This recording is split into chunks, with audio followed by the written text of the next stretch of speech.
Okay, cruising over to the back. This one's served by a different hose. And the next two spots, this is the back door.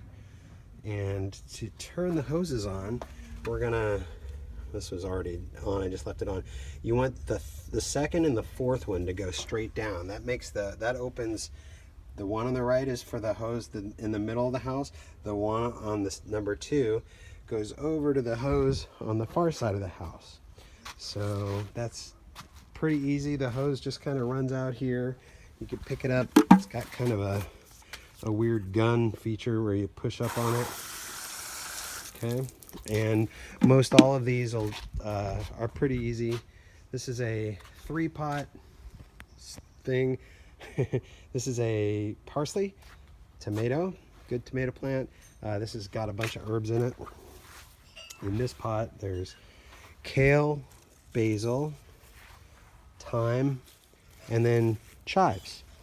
So when you hit that pot, I usually like to hit it and then do the cycle all these plants.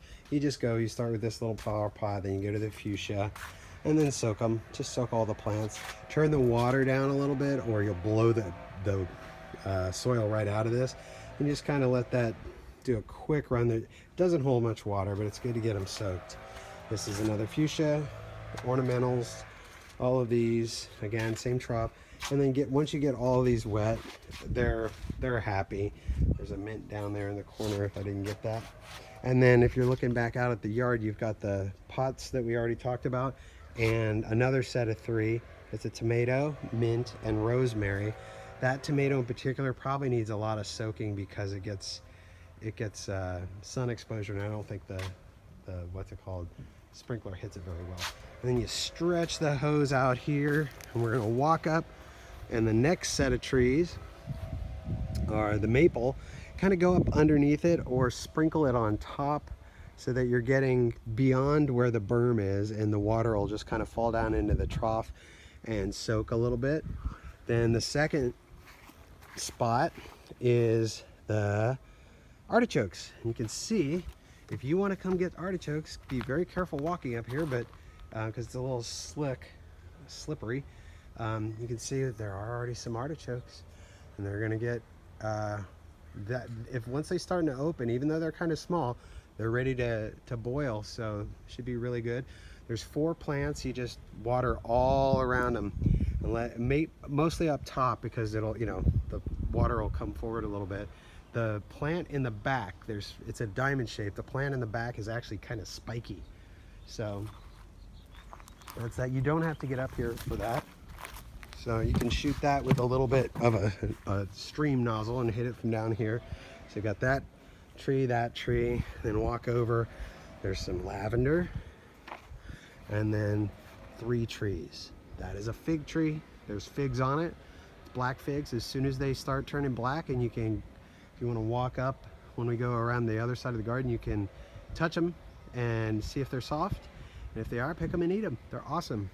Another Japanese maple, same thing. This one's kind of got a little bit of sun exposure, and you want to kind of get rain down on top of it, more toward the back. And then if you can shoot up and aim it up into it and let it rain back down in. And then that is an orange tree. So that's 3 trees. And 3 trees on the hill, plus the artichoke and the other maple.